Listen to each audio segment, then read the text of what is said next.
jemaat GKA Gloria yang terkasih di dalam Tuhan.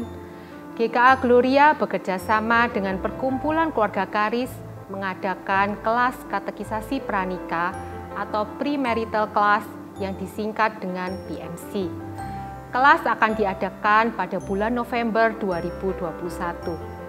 Bagi jemaat sekalian yang merencanakan pernikahan dalam waktu dekat, silakan mendaftarkan diri di kantor tata usaha gereja masing-masing atau bisa menghubungi Ibu Airin dari Perkumpulan Keluarga Karis. Pendaftaran akan ditutup pada tanggal 29 Oktober 2021 atau jika kuota sudah mencukupi. Segera daftarkan diri Anda masing-masing. Demikian informasi dari kami. Tuhan Yesus memberkati.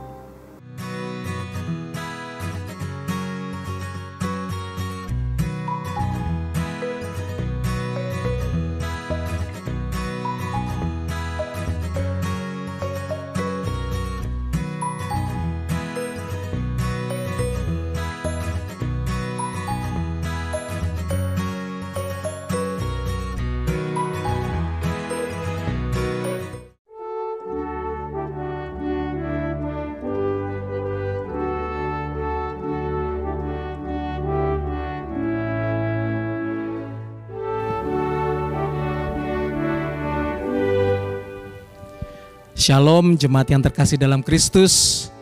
Kami menyambut Bapak, Ibu, dan Saudara sekalian yang baru bergabung bersama dengan kami. Dimanapun kita berada, baik di Surabaya, seluruh Indonesia maupun dari luar negeri. Saat ini kita disatukan oleh kasih Tuhan kita Yesus Kristus. Tuhan telah memanggil kita untuk datang beribadah kepadanya. Selamat beribadah.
Shalom, selamat hari Minggu jemaat yang dikasihi Tuhan.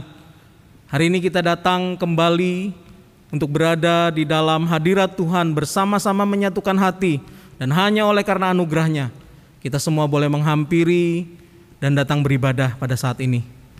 Mari kita menenangkan hati kita, memeriksanya dan memohon agar Roh Kudus meneranginya dan menolong kita untuk bisa masuk di dalam ibadah minggu kita hari ini.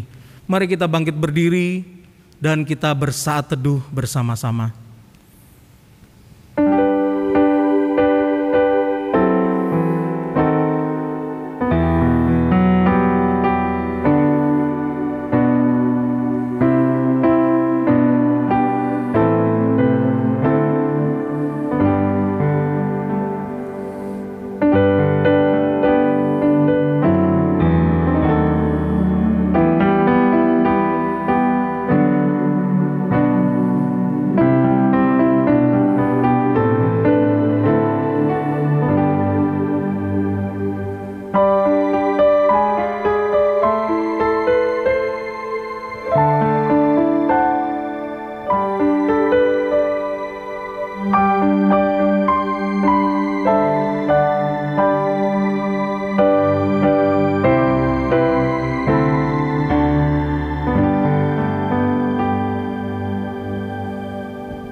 Pertolongan kita adalah dalam nama Tuhan yang menjadikan langit dan bumi.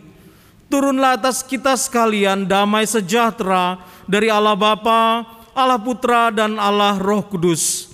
Amin.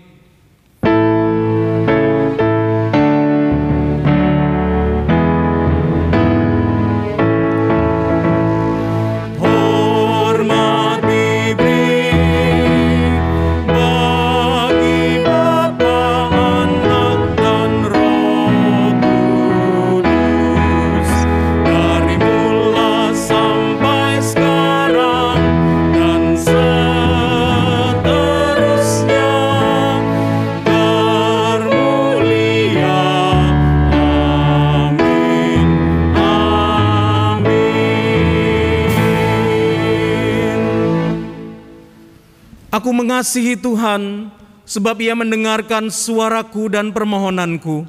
Sebab Ia menyandengkan telinganya kepadaku, maka seumur hidupku aku akan berseru kepadanya.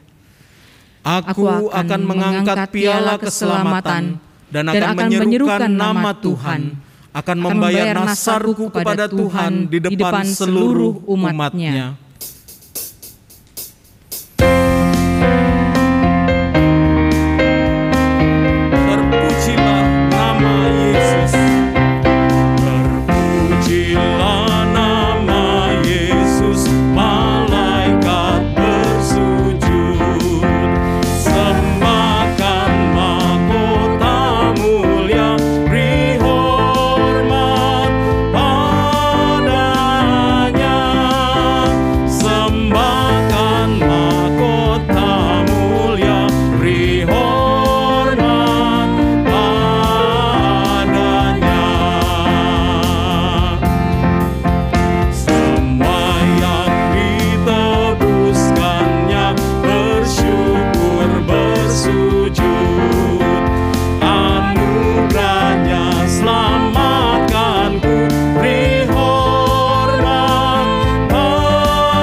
Mari kita datang pada Tuhan dalam doa. Kami datang memberikan puji hormat sembah kami kepadamu, Allah yang menciptakan langit dan bumi dan segala isinya. Allah yang tidak meninggalkan kami, Allah yang memberikan Tuhan Yesus Kristus untuk datang ke dunia, untuk mengerjakan karya keselamatan di kayu salib, yang sudah memberikan nyawanya untuk menebus kami dari kutuk dosa, bangkit memberikan kami kemenangan, dan juga tidak meninggalkan kami sendiri, karena Roh yang Kudus itu juga ada di dalam kami, menuntun kami setiap hari. Roh Kudus yang juga menyadarkan betapa hina dan berdosa kami sebenarnya di hadapan-Mu. Kami yang berdosa dan layak untuk binasa.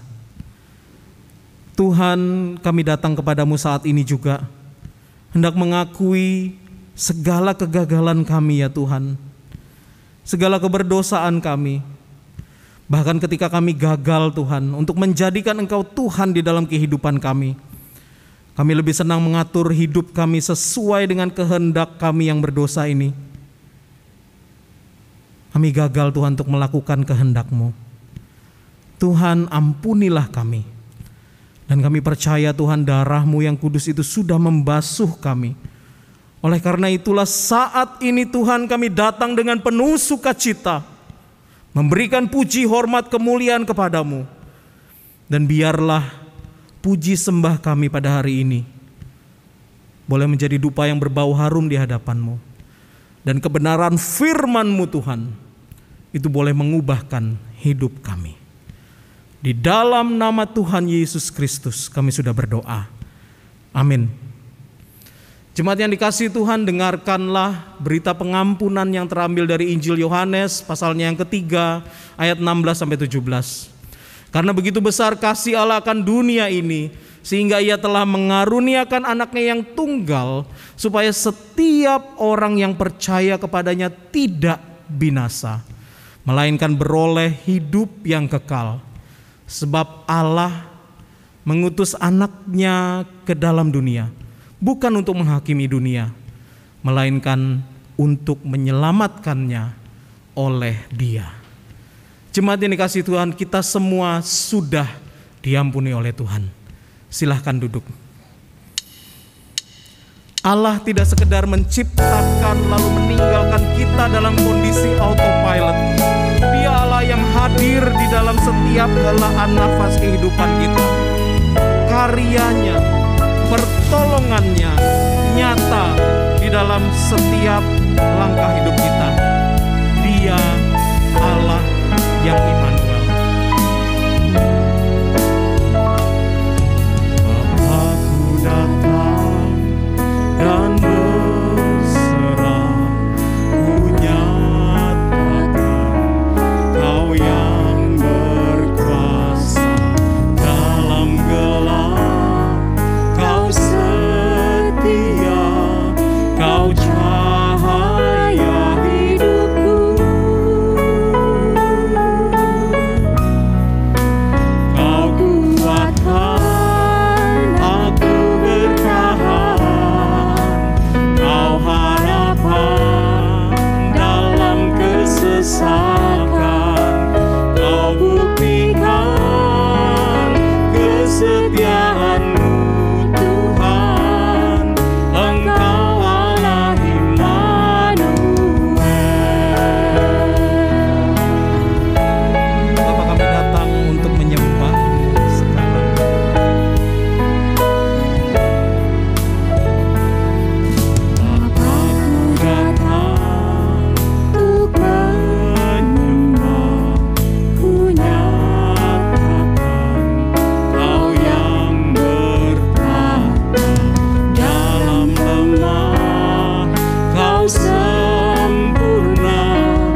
menyertai kami.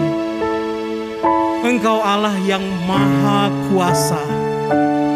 Engkau sanggup untuk melakukan segala sesuatu sesuai dengan kehendak-Mu. Oleh karena itu sebelum kami berseru di dalam doa kami ya Tuhan, kami ingin menyatakan bersama-sama dengan satu hati. Allah kuasa melakukan segala perkara.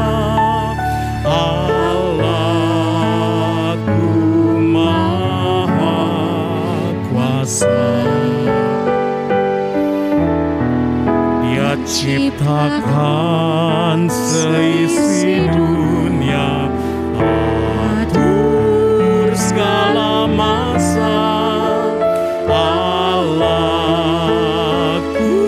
maha kuasa. Engkau maha kuasa Tuhan. Allah kuasa melakukan segala perkara. Allahku maha kuasa.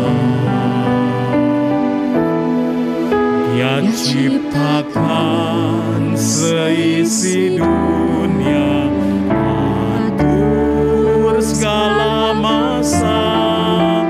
Allahku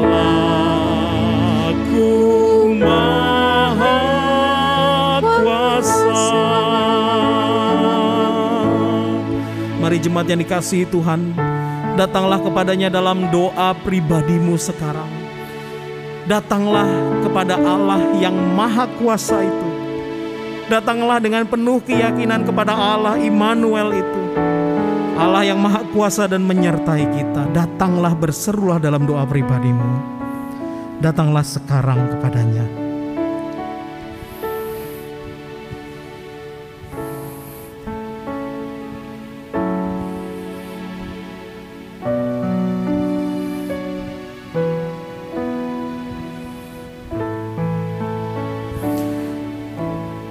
Tuhan, dengarkanlah seru doa dari anak-anak-Mu.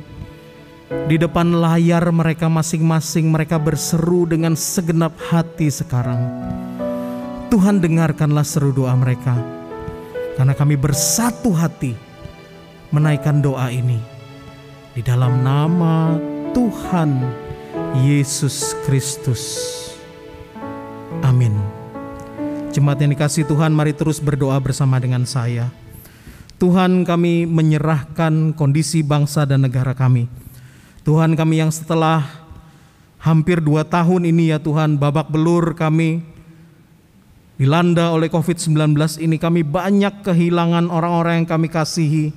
Kami juga banyak kehilangan mata pencaharian, bisnis, dan lain sebagainya. Kehidupan belajar mengajar yang terganggu.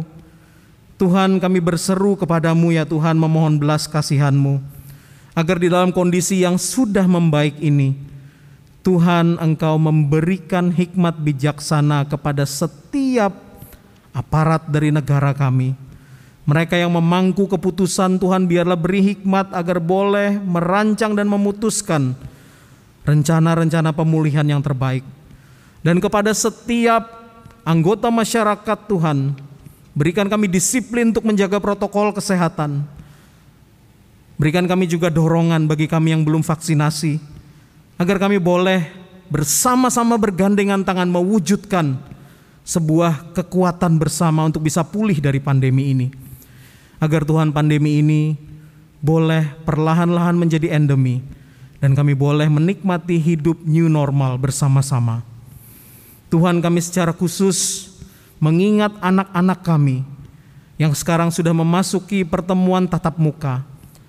Tuhan, berikan hikmat kepada setiap sekolah untuk bisa mengatur sistem yang terbaik bagi mereka, yang boleh melindungi mereka sekaligus memfasilitasi kebutuhan mereka untuk belajar.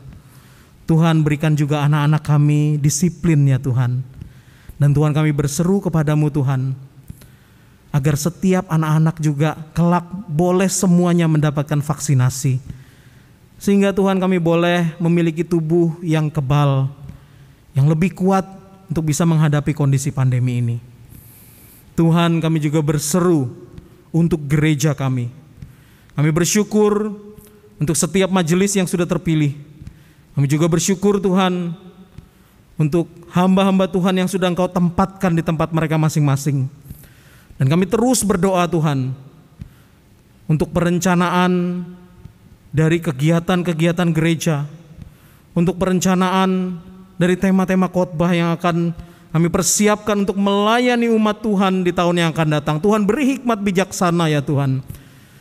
Dan juga kami berdoa agar gereja kami juga Tuhan diberi hikmat bijaksana dan keterampilan serta keberanian untuk bisa merancang bila kelak nanti Tuhan kami akan berjumpa lagi di gereja ini secara tatap muka.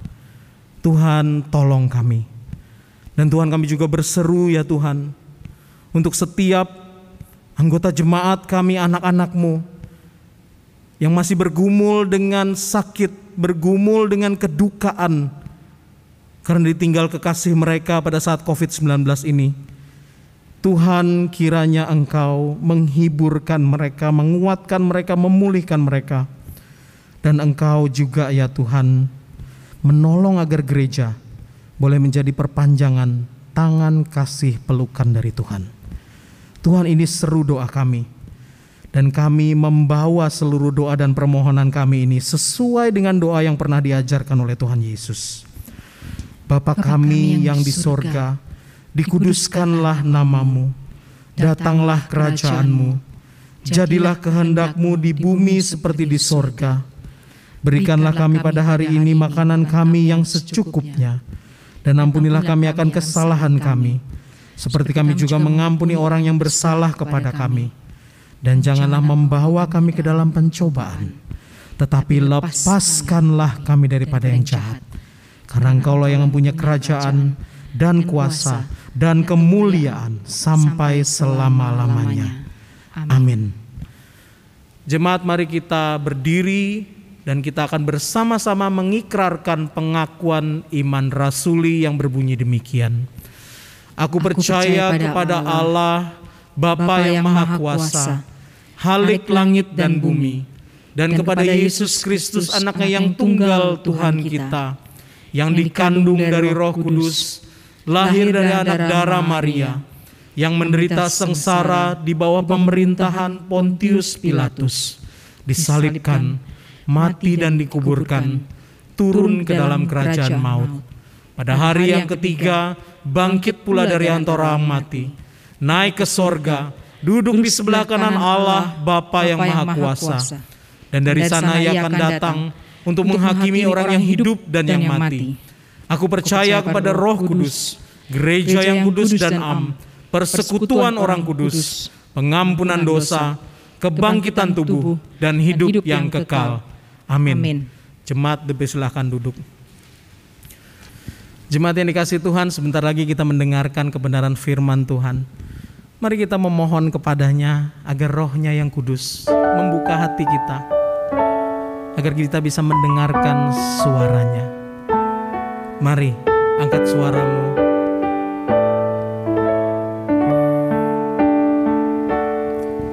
Di hadirat-Mu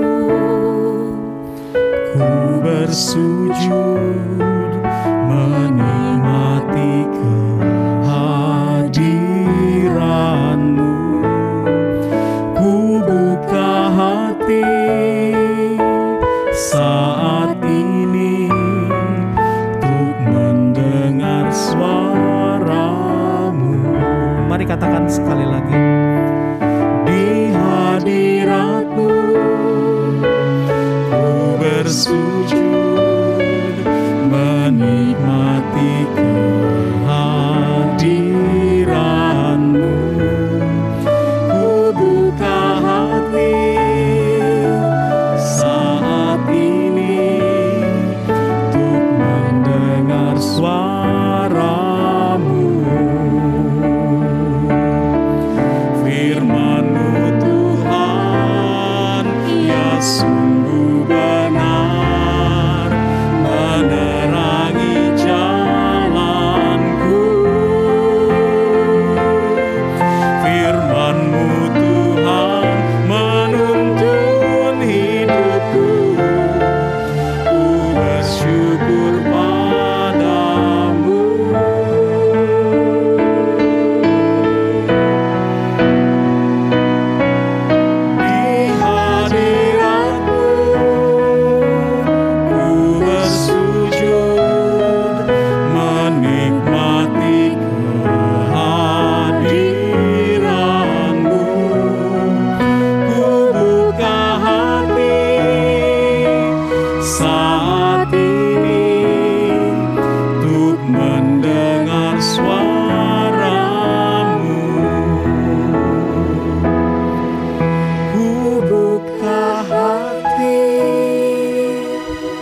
Shalom, Jemaat GKA Gloria Surabaya, dan setiap saudara dimanapun saudara berada. Salam damai sejahtera dalam Tuhan kita, Yesus Kristus. Perkenalkan, saya Paulus Surya, saya pendeta yang mengembalakan Jemaat Gereja Westminster Presbyterian di kota Perth, Western Australia. Terima kasih saya ucapkan kepada Pendeta William Lim, para hamba Tuhan, dan segenap majelis GKA Gloria Surabaya yang telah mengundang dan memberi kesempatan pada saya untuk menyampaikan firman Tuhan pada kebaktian minggu ini, 10 Oktober 2021. Tema khotbah adalah pertolongan kita adalah dalam nama Tuhan. Mari kita membaca firman Tuhan dari Mazmur 124. Mazmur nomor 124 kita akan membaca 8 ayat, semua ayatnya, ayat 1 sampai dengan 8. Mazmur 124 ayat 1 sampai dengan 8, demikian firman Tuhan. Nyanyian ziarah Daud. Jikalau bukan Tuhan yang memihak kepada kita, biarlah Israel berkata demikian. Jikalau bukan Tuhan yang memihak kepada kita, ketika manusia bangkit melawan kita, maka mereka telah menelan kita hidup-hidup. Ketika amarah mereka menyala-nyala terhadap kita, maka air telah menghanyutkan kita dan sungai telah mengalir melingkupi diri kita. Maka telah mengalir melingkupi diri kita air yang meluap-luap itu. Terpujilah Tuhan yang tidak menyerahkan kita menjadi mangsa bagi gigi mereka. Jiwa kita terluput seperti burung dari jerat penangkap burung. Jerat itu telah putus dan kita pun terluput.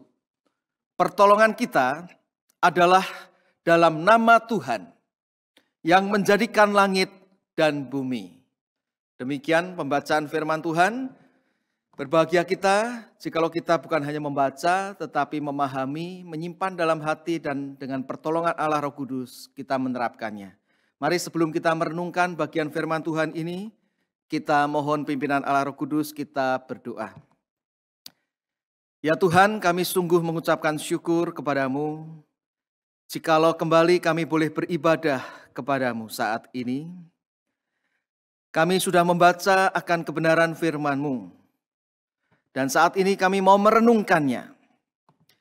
Kami bersyukur karena pertolongan kami adalah di dalam nama Tuhan, di dalam Engkau sendiri ya Tuhan. Biarlah kami merenungkan kebenaran firman Tuhan ini dengan kekuatan, dengan pimpinan dari Allah Roh Kudus. Sehingga setiap kami yang mengikuti, kami boleh dapat memahaminya dan dimampukan untuk mengingat dan menerapkan dalam hidup kami ini. Pimpin hamba-Mu di dalam menguraikan ya Tuhan, pimpin setiap kami. Kami berdoa memohon semua ini dalam nama Juru Selamat manusia satu-satunya, Tuhan Yesus Kristus. Amin. Saudara-saudara, di suatu daerah di Australia, saat musim panen kentang tiba, para petani biasa berkumpul. Lalu mereka memisah-misahkan antara kentang-kentang yang bagus-bagus, yang besar-besar, dengan kentang-kentang yang kecil-kecil, yang kurang bagus. Mereka pisahkan dengan dimuat di satu truk yang berbeda. Kentang yang bagus di satu truk tersendiri, kentang yang kurang bagus, yang kecil-kecil di truk tersendiri, lalu dibawa ke pasar. Suatu kali, ada seorang petani yang tidak memisah-misahkan antara kentang-kentang yang bagus-bagus, yang besar-besar, dengan kentang-kentang yang kurang bagus, yang kecil-kecil. Semuanya dimasukkan ke satu truk. Bak truk itu penuh, lalu dibawanya oleh petani itu ke pasar. Tetapi sengaja petani itu melewatkan ke jalan yang berbatu-batu. Nah rupanya sampai di pasar, orang-orang heran melihat. Ternyata kentang-kentang yang bagus-bagus, yang besar-besar, semuanya ada di permukaan. Sedangkan kentang-kentang yang kecil-kecil, yang kurang bagus, tenggelam di bawah. Rupanya jalan yang berbatu-batu telah memisahkan antara kentang-kentang yang bagus-bagus, yang besar-besar, dengan kentang yang kurang bagus, yang kecil-kecil. Nah, saudara-saudara, di dalam kehidupan saudara dan saya, hal seperti ini berlaku. Jalan yang berbatu-batu yang Tuhan izinkan ada dalam hidup saudara dan saya akan memisahkan antara kita yang beriman besar, beriman kuat dengan kita yang beriman kecil, yang bahkan tidak beriman. Saudara-saudara, jalan berbatu-batu itu bentuknya bisa bermacam-macam. Bentuknya mungkin bisa sakit penyakit yang kita derita. Mungkin juga yang berhubungan dengan pandemi COVID-19 yang masih belum selesai sampai saat ini. Bisa juga berhubungan dengan ekonomi yang sulit. Berhubungan dengan masalah rumah tangga. Hubungan suami dan istri. Hubungan antara orang tua dan anak. Bisa juga bentuknya tantangan-tantangan kesulitan di dalam pelayanan. Halangan-halangan di dalam hidup beribadah kita kepada Tuhan. Dosa-dosa yang masih mencengkeram saudara dan saya. Kekhawatiran-kekhawatiran hidup dan sebagainya dan sebagainya. Nah, saudara-saudara, apakah melalui jalan yang berbatu-batu yang Tuhan izinkan ada dalam hidup saudara? Saudara itu muncul seperti kentang yang bagus-bagus itu di permukaan, saudara berkemenangan atas berbagai persoalan hidup itu? Atau sebaliknya, saudara seperti kentang-kentang yang kecil yang kurang bagus yang tenggelam di bawah? Saudara tenggelam dengan permasalahan hidup saudara. Saudara, saya percaya Tuhan kita, yang kita kenal di dalam Tuhan Yesus Kristus, menghendaki supaya saudara dan saya bisa hidup berkemenangan atas berbagai persoalan hidup, jalan berbatu-batu yang Tuhan izinkan dalam hidup saudara dan saya. Nah, salah satu bagian firman Tuhan yang bisa kita jadikan pegangan, yaitu ada di dalam Mazmur 124 yang baru saja kita baca. Untuk kita bisa hidup berkemenangan atas berbagai persoalan hidup dan jalan berbatu-batu yang Tuhan izinkan ada dalam hidup saudara dan saya. Mazmur 124 ini ayat 1-8, saudara-saudara. Inti beritanya adalah dalam hidup kita beribadah kepada Tuhan, baik ibadah secara bersama-sama di suatu tempat maupun hidup sehari-hari sebagai ibadah kepada Tuhan, kita perlu menyadari, kita penting untuk menyadari bahwa pertolongan saudara dan saya adalah dalam nama Tuhan yang menciptakan langit dan bumi. Nah, saudara-saudara, pada saat ini mari kita memikirkan bersama berdasarkan Mazmur 124 ini. Mengapa dalam beribadah kepada Tuhan, seperti Daud yang menulis Mazmur 124 dan orang Israel yang dicatat di dalam Mazmur 124 ini. Mengapa dalam hidup beribadah kepada Tuhan, saudara dan saya perlu menyadari bahwa pertolongan kita ini adalah dalam nama Tuhan, di dalam Tuhan sendiri. Suatu kalimat yang saudara dan saya ucapkan tiap-tiap minggu di dalam satu ibadah, bukan? Pertolongan kita adalah dalam nama Tuhan. Mengapa di dalam hidup kita mengikut Tuhan, beribadah kepada Tuhan, kita perlu menyadari pentingnya pertolongan kita adalah dalam nama Tuhan. Yang pertama-tama, saudara-saudara, karena sadar atau tidak, saudara dan saya ada dalam serangan musuh. Musuh itu mau menyerang saudara dan saya dan menjatuhkan saudara dan saya. Di dalam Mazmur 124 ini, Mazmur ini dimulai oleh Daud dengan keterangan nyanyian ziarah. Nyanyian ziarah Daud. Ziarah kemana Daud dan umat Israel itu? Saudara-saudara, Alkitab mencatat misalnya di dalam Ulangan 16 ayat 16 bahwa orang Israel itu berziarah ke Yerusalem, di mana ada bait Allah di sana, 3 kali dalam setahun paling sedikit. Pada hari raya roti tidak beragi, pada hari raya 7 minggu, dan pada hari raya pondok daun. Nah, saudara-saudara, untuk pergi ke Yerusalem, orang-orang Israel harus melewati pegunungan. Karena Yerusalem itu, kota itu ada di balik pegunungan Sion. Di mana di dalam perjalanan itu sering terjadi perampokan. perampokan orang-orang yang melewati jalan itu. Makanya kalau saudara dan saya membaca Lukas pasal 10, di sana dicatat tentang seorang yang turun dari kota Yerusalem ke Yeriko, lalu dirampok di sana. Lalu ada orang Samaria yang baik hati yang menolongnya. Tetapi itu menunjukkan bahwa perjalanan dari Yerusalem turun ke kota Yeriko atau dari bawah menuju ke kota Yerusalem, perjalanan itu perjalanan yang penuh dengan bahaya. Bagi saudara yang pernah pergi ke Israel, ke kota Yerusalem, saudara akan melihat bahwa untuk menuju kota Yerusalem itu memang jalannya naik. Apalagi dari kota Yeriko, jalannya itu memang naik. Cuma sekarang sudah ada jalan kita bisa naik mobil. Pada saat itu orang harus berjalan kaki.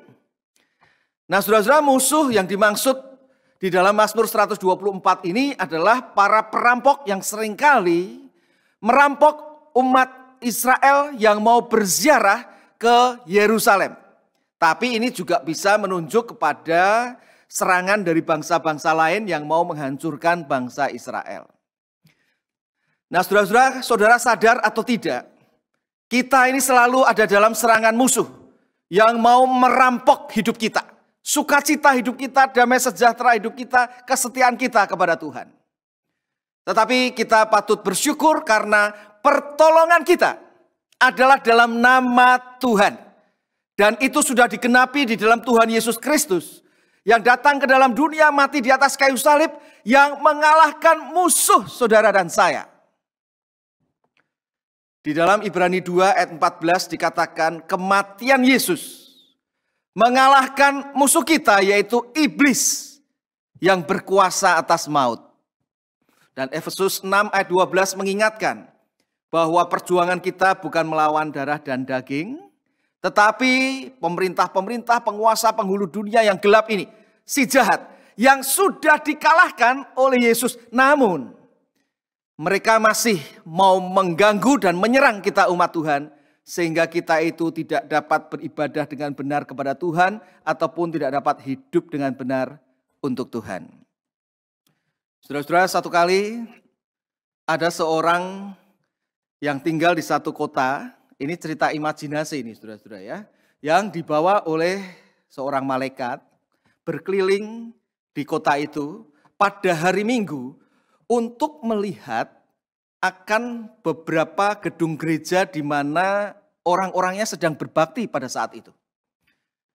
Nah, pria ini dibawa ke satu gedung gereja di mana ada orang-orang yang sedang menyanyi memuji Tuhan, ada doa dipanjatkan, ada paduan suara, ada khotbah diberitakan. Tetapi pria itu melihat yang aneh, di atap daripada gedung gereja itu ada dua setan yang terkantuk-kantuk.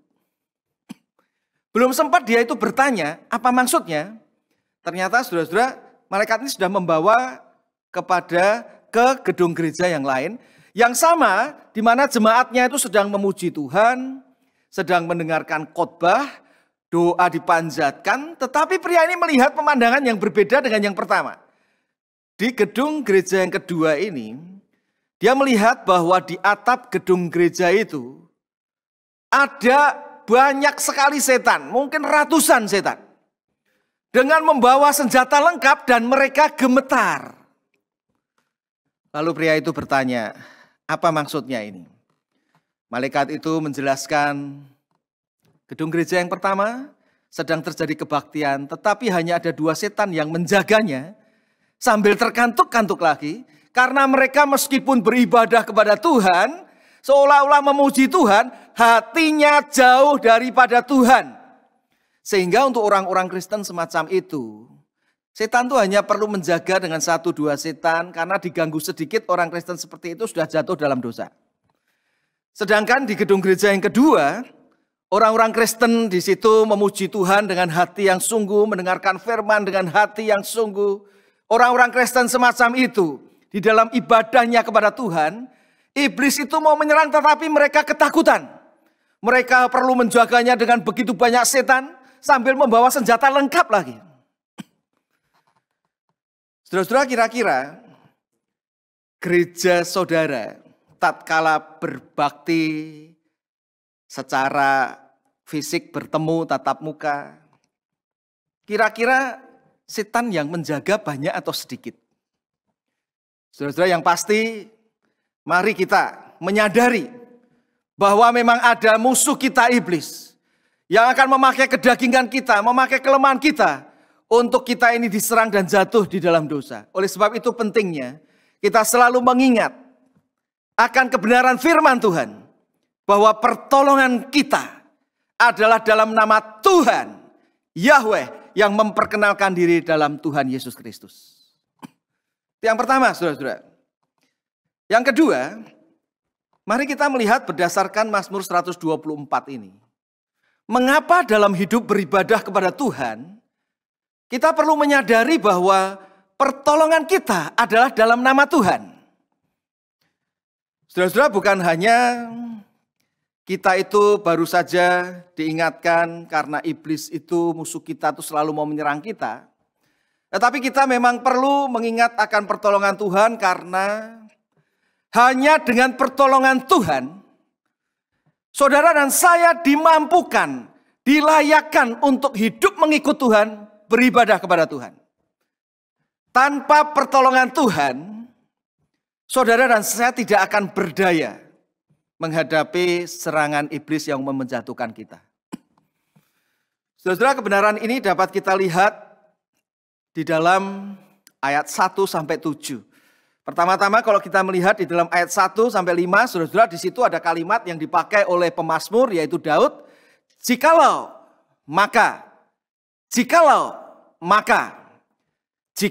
bukan Tuhan yang memihak kepada kita. Ini Daud yang berkata ya. Lalu Daud meminta supaya umat Tuhan juga yang beribadah itu, biarlah Israel berkata demikian. Umat Tuhan diajak juga. Jikalau bukan Tuhan yang memihak pada kita,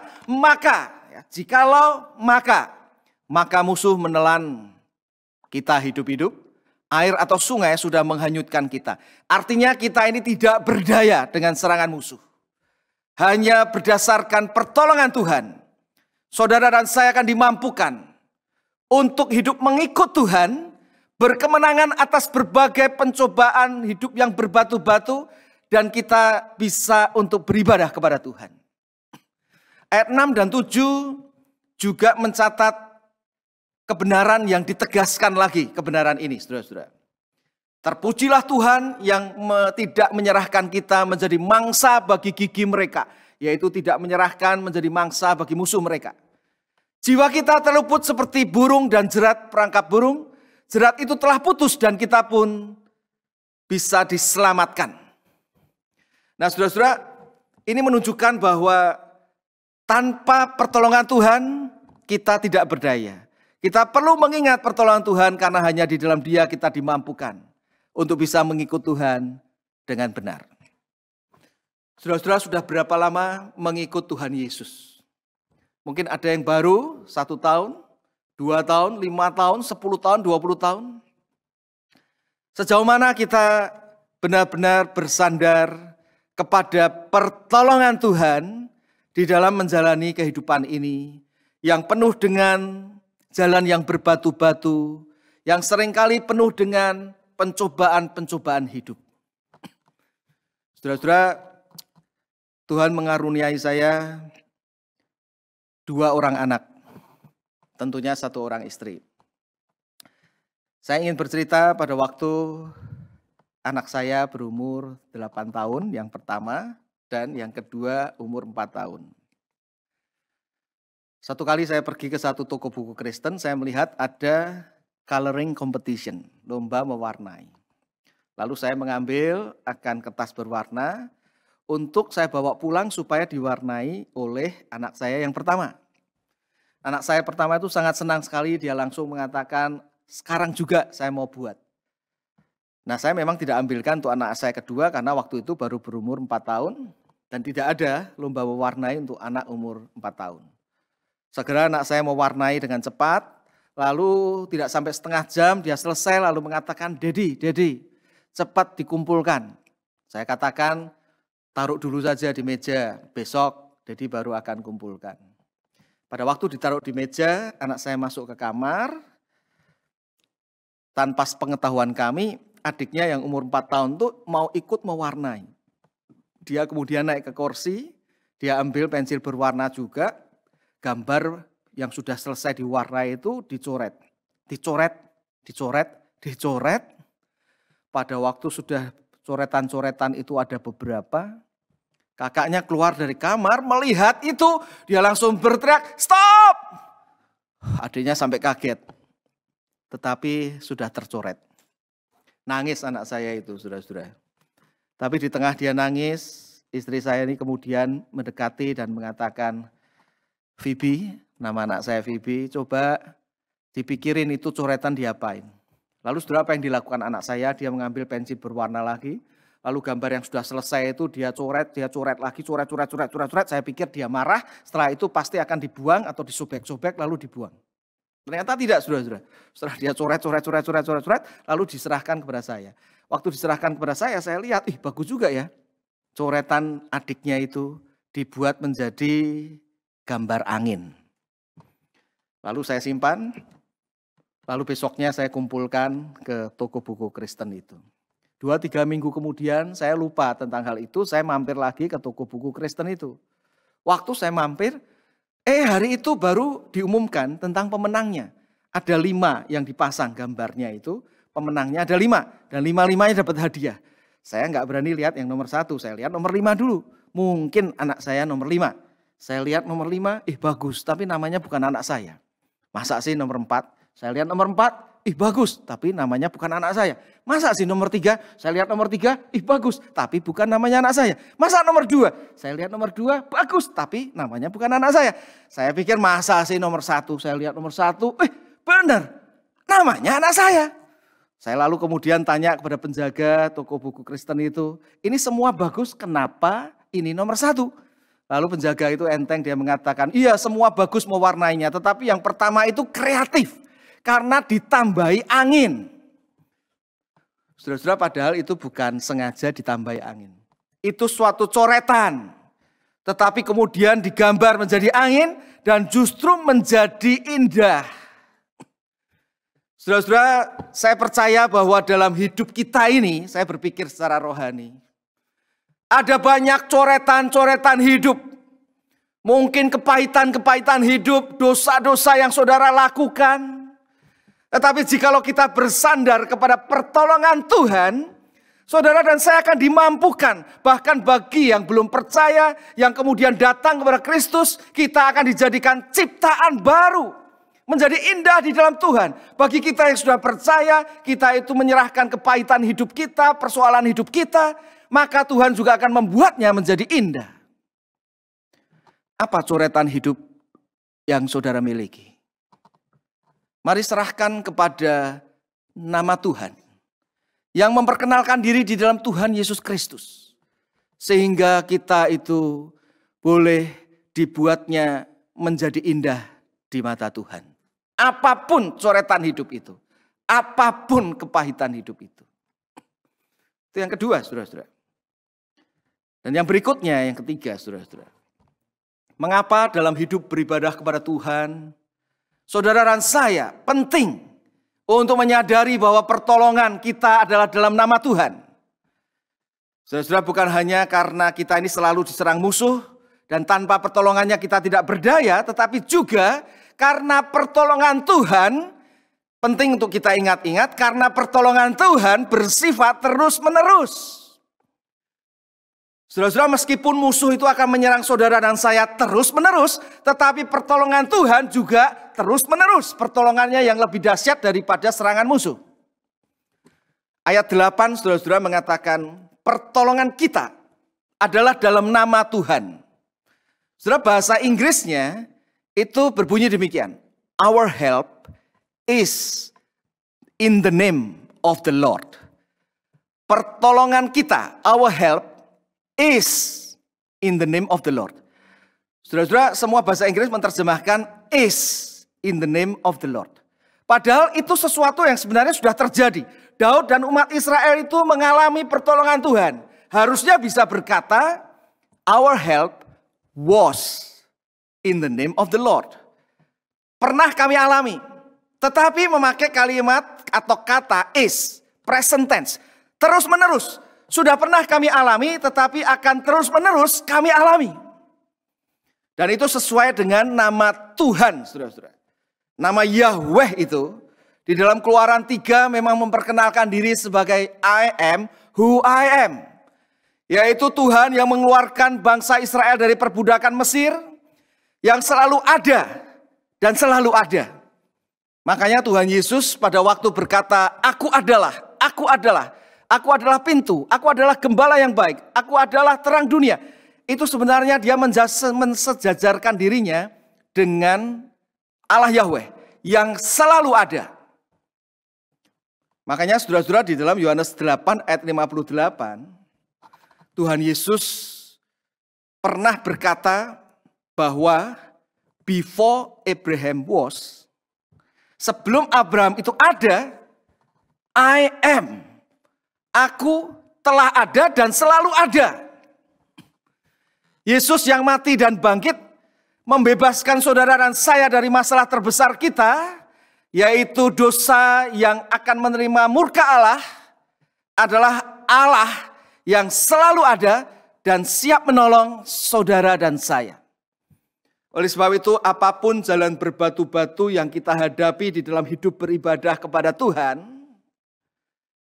ingatlah selalu bahwa pertolongan Tuhan bukan hanya pada masa lalu, tetapi akan selalu present tense ada dalam hidup kita orang yang percaya kepadanya. Saudara, saya pernah membaca satu kisah nyata di Florida di Amerika. Ada sebuah keluarga di mana anak laki-laki umur 10 tahun kira-kira itu mereka tinggal di satu rumah di mana di belakang rumah mereka itu ada danau. Danau yang masih asli, yang kadang-kadang itu bisa ada buaya. Sehingga orang tuanya itu memberitahu pada anak itu jangan bermain air apalagi berenang sendirian. Harus bersama dengan orang tua sehingga bisa dijaga. Tapi saudara-saudara, suatu kali di Florida itu cuacanya pada masa summer itu panas sekali. Bisa 40 derajat Celcius lebih. Sehingga anak laki-laki itu lupa siang-siang dia itu lewat pintu belakang. Dia kemudian mendekati danau itu. Dan dia melihat jernihnya air itu. Dia ingin sekali berenang. Dia pikir berenang sebentar nggak apa-apa. Jadi dia kemudian buka kaosnya. Langsung dia itu kemudian berenang. Nah saudara, waktu dia jebur berenang, mamanya yang di dapur itu melihat, waduh anakku ini tidak ngomong berenang. Tapi memang siang hari lagi panas. Tapi pada waktu sang ibu itu melihat dari kaca di dapur itu, dia melihat bahwa di kejauhan itu ada yang bergerak-gerak. Wah, dia khawatir itu buaya, sehingga dia keluar. Lalu dia mendekati akan danau itu dan dia melihat ternyata yang bergerak-gerak itu pasti buaya. Langsung dia berteriak, anakku cepat balik, ada buaya. Saudara-saudara, anaknya itu untungnya dengar. Dia cepat-cepat, waktu dengar itu dia balik. Dia berenang cepat-cepat ke pinggir. Mamanya sudah menunggu di pinggir danau itu. Tetapi saudara-saudara, ternyata buaya itu juga berenang mengejar. Dan buaya itu berenangnya lebih cepat lagi. Tapi anak itu berusaha sedemikian kuatnya untuk berenang sebisanya. Sampai di pinggir dia langsung keluar, dia pegang tangan mamanya dan tangan mamanya memegangnya.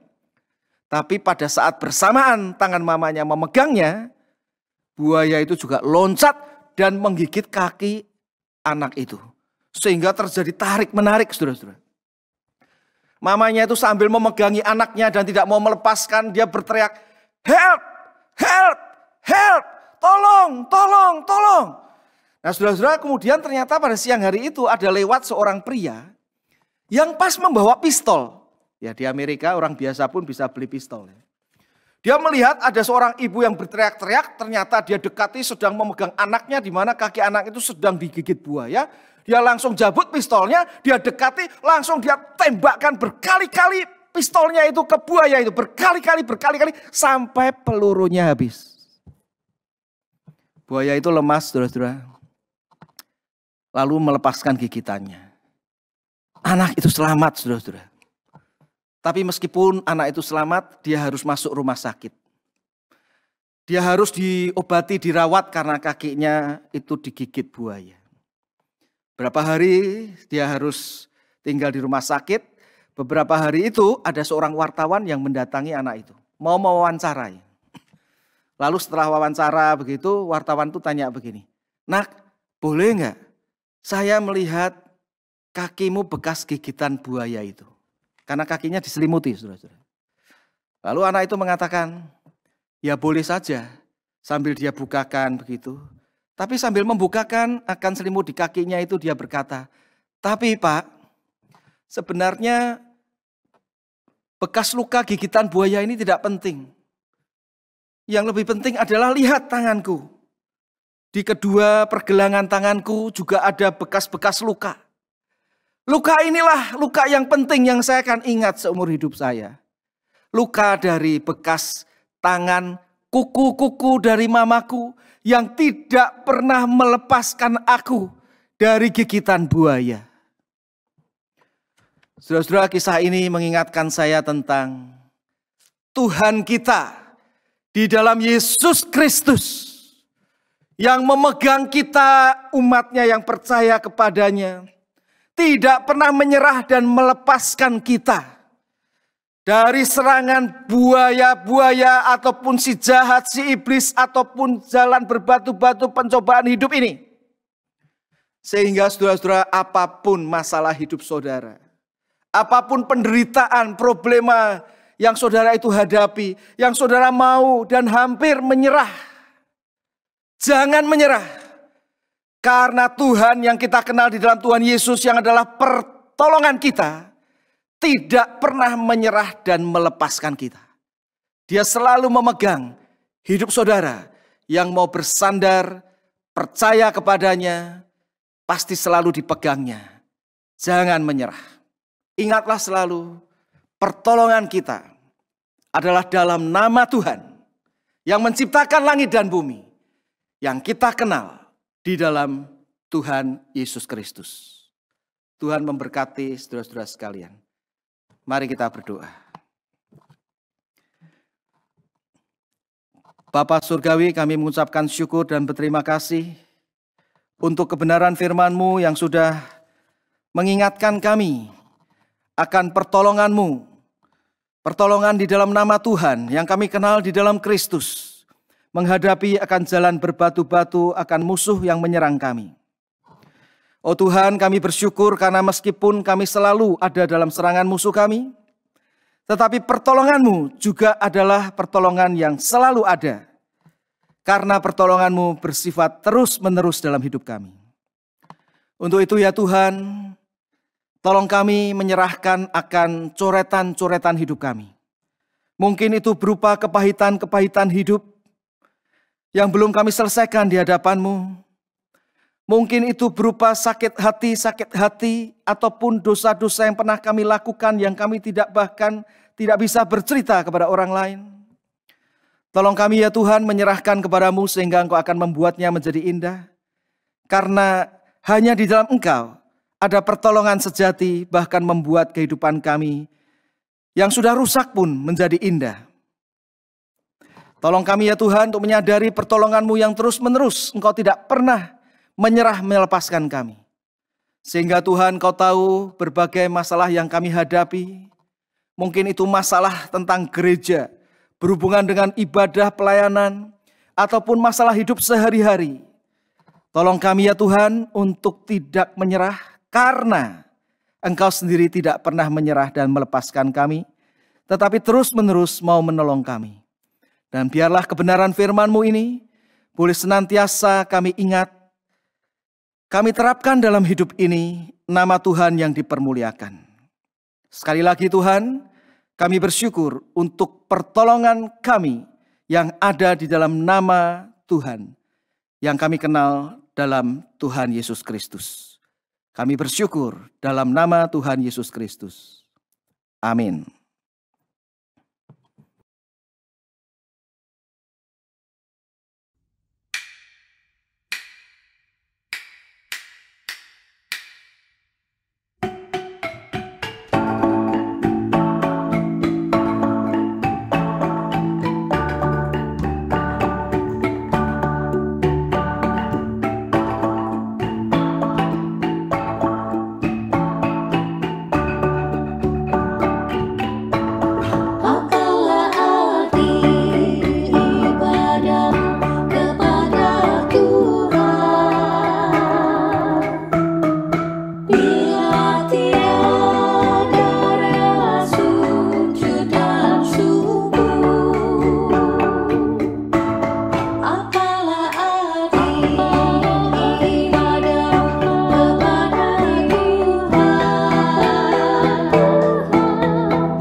Jemaat yang dikasihi Tuhan, kita sudah mendengarkan kebenaran firman Tuhan. Kita bersyukur bahwa pertolongan kita ada dalam nama Tuhan. Oleh karena itu mari kita mengungkapkan syukur kita dengan memberikan persembahan. Anda bisa memberikan persembahan lewat scan QRIS atau transfer ke rekening gereja masing-masing. Setelah selesai memberikan persembahan, kita akan berdiri bersama-sama. Kita menyanyikan KPPK 217, Ingat akan Nama Yesus.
Mari kita bersatu dalam doa.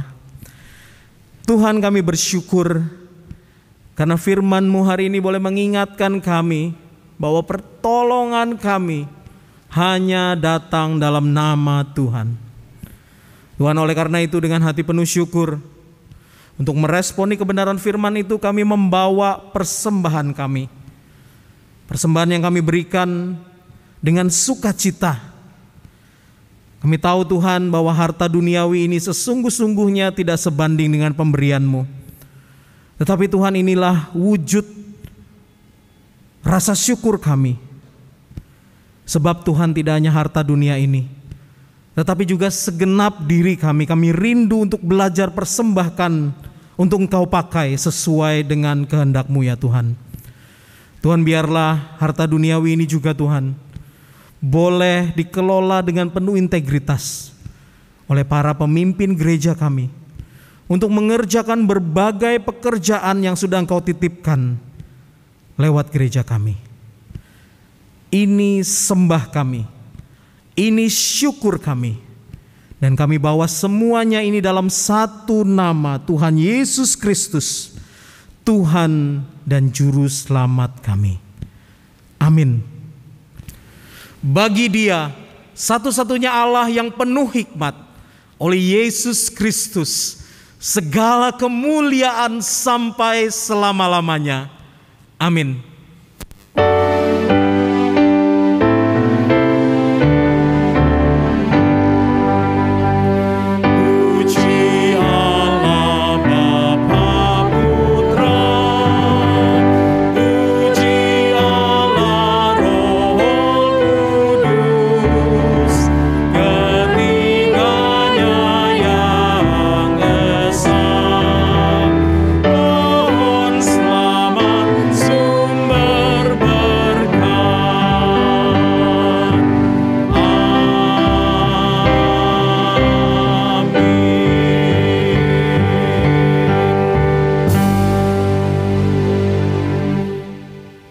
Mari kita bersama-sama mengakhiri ibadah kita pada hari ini, dan kita bersama-sama mengarahkan hati dan pikiran kita kepada Allah sumber berkat, dan terimalah berkat Tuhan. Kiranya kasih sayang daripada Allah Bapa, kasih karunia dari Tuhan kita Yesus Kristus, pertolongan dan kuat kuasa daripada Allah Roh Kudus, senantiasa menyertai kita sekalian, memberkati kita, menuntun di dalam kehidupan kita, mulai dari sekarang sampai selama-lamanya. Amin.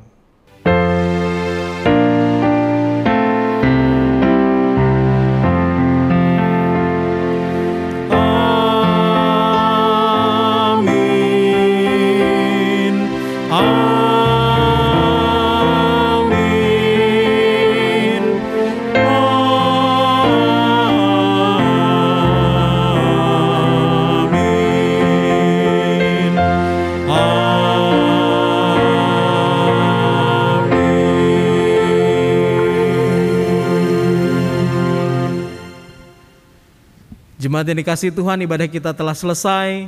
Silakan duduk dan bersaat teduh. Tuhan Yesus memberkati kita semua.